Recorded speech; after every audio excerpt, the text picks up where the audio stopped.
Hello बच्चों, आपका 5वीं कक्षा में परिवेश अध्ययन में पाठ नंबर 9 मोरनी के जंगल शुरू हो चुका है, जिसे हमने पेज नंबर 68 तक अच्छी तरह से समझ लिया है।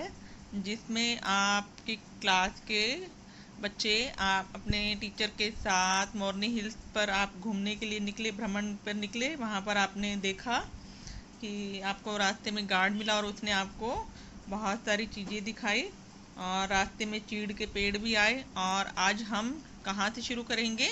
हिरन के झुंड। तो देखिए आगे क्या है इसमें। हमने हिरनों को झुंड में दौड़ते हुए देखा। आप सबने क्या किया? हिरनों को झुंड में दौड़ते हुए देखा और आप उछल पड़े। फिर आपने गार्ड से पूछा यहाँ और कौन कौन से जानवर रहते हैं? तो उन्होंने क्या बताया कि यहाँ पर नील गाय भी रहती है, लंगूर भी है, चमगादड़ भी है और बहुत सारे जानवर हैं। और कभी कभी तो आपको तेंदुआ भी दिखाई दे सकता है। यह सुनकर पहले तो थोड़ा सा डर लगा, फिर आपको ध्यान आया कि अरे नहीं नहीं, आप अकेले थोड़ा है, आप तो बच्चों के साथ आए हैं और आपके सर भी साथ में हैं। तो उसके बाद आपको मैं ये चित्र दिखाती हूँ। ये देखिए, ये किसका? ये 3 कौन दिखाई दे रहे हैं आपको? 3 उल्लू बैठे हुए नजर आ रहे हैं, है ना? तीनों उल्लू एक साथ बैठे हुए नजर आ रहे हैं। उल्लू आपने देखे हुए हैं? मैंने देखा हुआ है उल्लू।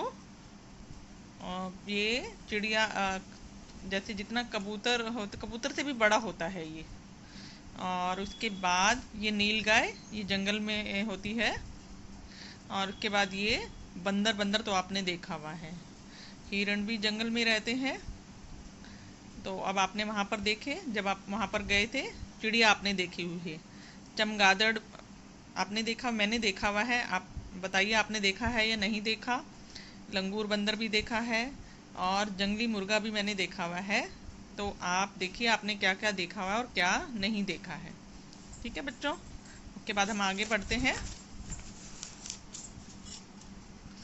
गार्ड अंकल ने बताया पहले यहाँ तेंदुओं की संख्या बहुत अधिक होती थी, परंतु इस क्षेत्र को पार्क के रूप में विकसित करने व सड़कें बनाने से यहाँ पर जंगल कम हो गए हैं। देखो पहले जंगल में तेंदुए बहुत होते थे, लेकिन जब से इस पार्क को विकसित किया गया और यहाँ पर चौड़ी चौड़ी सड़कें बन गई हैं, और जब सड़कें बन गई हैं तो क्या हो गया? जंगल कम हो गए हैं। इसलिए तेंदुए जो हैं भोजन की तलाश में क्या करते हैं? जंगल से बाहर आ जाते हैं। और कभी कभी क्या होता है, सड़कों पर जब वो आते हैं तो वो मारे जाते हैं। यहाँ तक आपको समझ में आ गया होगा। के बाद अतुल बोला, सर क्या ये जंगल हमारे लिए उपयोगी है? अध्यापक ने बताया, अतुल पृथ्वी पर उगने वाला कोई भी पौधा जो है वो हमारे लिए किसी ना किसी रूप में उपयोगी है। तो ये बात आपको भी ध्यान रखनी है कि हमारे आसपास जो पौधे लगे हुए हैं हमने उसका ध्यान रखना है, उन्हें पानी देना है प्रॉपर, उन्हें बड़ा रखना है और उन्हें जब वो पेड़ बन जाए उन्हें हमने काटने नहीं देना है। ठीक है, तो यहाँ तक कि आपको समझ में आ गया होगा। आप देखिए, आपसे प्रश्न पूछा गया है कि क्या तुमने अपने घर में या आसपास बंदरों का झुंड देखा है? तो बच्चों आप बताइए कि आपके घर के आसपास बंदर आते हैं? मेरे घर के आसपास तो बहुत सारे बंदर आते हैं और मुझे लगता है आपके घर के आसपास भी बंदर जरूर आते होंगे। आपने देखा होगा, उनका झुंड जरूर आता है। ठीक, उसके बाद अगला प्रश्न क्या है? वे रिहायशी क्षेत्रों में क्यों आ जाते हैं? रिहायशी क्षेत्र कौन सी जगह होती है? जहाँ पर हम लोग रहते हैं उसे रिहायशी क्षेत्र कहते हैं। वो वहाँ पर क्यों आ जाते हैं? उन्हें वो जब खाने पीने की तलाश में, जंगल में उन्हें सारी चीज़ें नहीं मिल पाती, वो खाने पीने की तलाश में क्या करते हैं? वहाँ से निकलकर रिहायशी क्षेत्रों में घुस जाते हैं और अपने भोजन की तलाश करते हैं और वहाँ पर आ जाते हैं। फिर उसके बाद अगला प्रश्न कि क्या वो आपको हानि पहुँचाते हैं, नुकसान पहुँचाते हैं? यदि हाँ तो क्या नुकसान पहुँचाते हैं? बताइए आपको क्या क्या नुकसान पहुँचाते हैं। अगर आप उनको छेड़ेंगे तो वो आपको काट भी लेंगे, काटते भी हैं। कई बार वो बच्चों को काट लेते हैं, बड़ों को भी काट लेते हैं। दूसरा, घर में कोई सामान पड़ा हो, अगर घर में आ जाते हैं तो सामान उठा कर ले जाते हैं। और या अगर घर में कोई कपड़े टंगे हुए हैं तो कपड़े के बटन खा जाते हैं और सामान और भी उठाकर ले जाते हैं।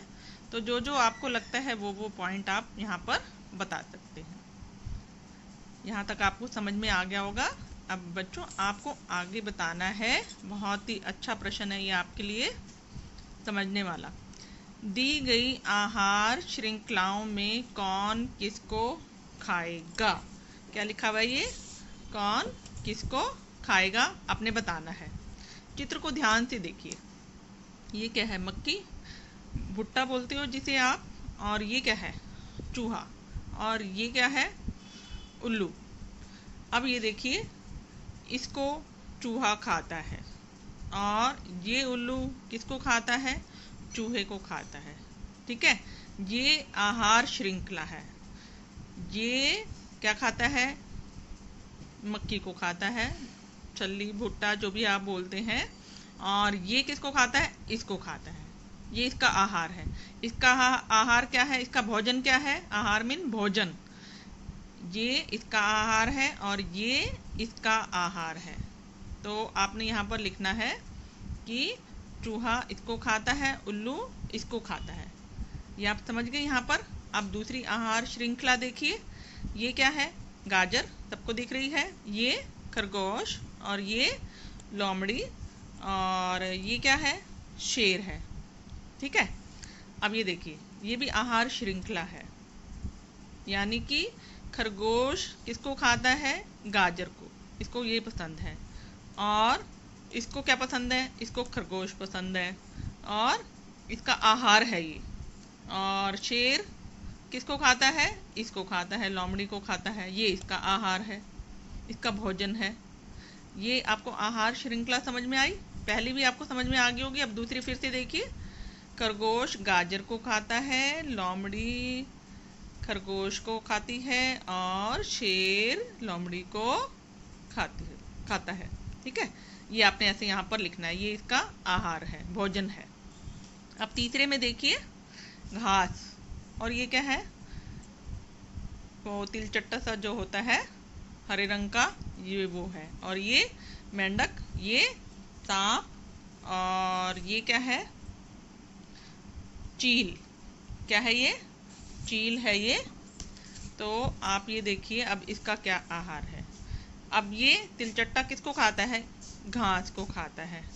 ठीक, के बाद मेंढक इसको खाता है, और सांप मेंढक को खाता है, और चील सांप को खाता है। ये एक और आहार श्रृंखला है। तीसरी आपको समझ में आ गई? देखिए किसका भोजन क्या है, फिर से समझिए। तिलचट्टे का घास, मेंढक किसको खाता है? तिलचट्टे को, और सांप मेंढक को। फिर उसके बाद ये बाज है, ये किसको खाता है? सांप को खाता है। ये सारे एक दूसरे पर निर्भर हैं। ये आपको समझ में आ गया। अब ये तीन आपकी आहार श्रृंखलाएं थी। उसके बाद देखिए, यदि क्रम संख्या 3 पर दी गई जो आहार श्रृंखला है, इसमें से मेंढक को हम निकाल दें। ये तीसरी आहार श्रृंखला है। इस मेंढक को अगर हम निकाल देते हैं तो किस जीव का भोजन खत्म हो जाएगा? बताओ, किसका भोजन खत्म हो जाएगा? ये सारे एक दूसरे के भोजन थे ना, आहार थे ना। अगर हम इसको निकाल देते हैं, ये ही नहीं होगा, तो किसका भोजन खत्म हो जाएगा? सांप का। तो आपने क्या बताना है? सांप का भोजन जो है वो खत्म हो जाएगा। ठीक, ये समझ में आ गया आपको?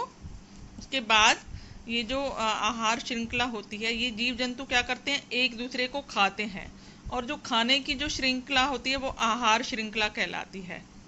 ठीक है, इससे क्या होता है? हमारा प्रकृति का संतुलन बना रहता है। इससे क्या होता है? संपूर्ण संतुलन जो है बना रहता है। अब इसके बाद अगला प्रश्न देखिए, यदि सांप को निकाल दिया जाए तो किस जीव की संख्या बढ़ेगी और किस जीव की संख्या घट जाएगी? देखो, अगर हम सांप को निकाल दें, इस सांप को निकाल दें, प्रश्न को फिर से पढ़िए। यदि आप सांप को निकाल देते हैं तो किस जीव की संख्या बढ़ जाएगी? सांप को अगर आपने निकाल दिया तो मेंढक बच जाएंगे, तो मेंढकों की संख्या बढ़ जाएगी। और उसके बाद है कि किस जीव की संख्या घटेगी? किसकी घट जाएगी? बाज की, चील की, इसकी जो है संख्या घट जाएगी। तो ये आपको प्रश्न यहाँ तक समझ में आ गए।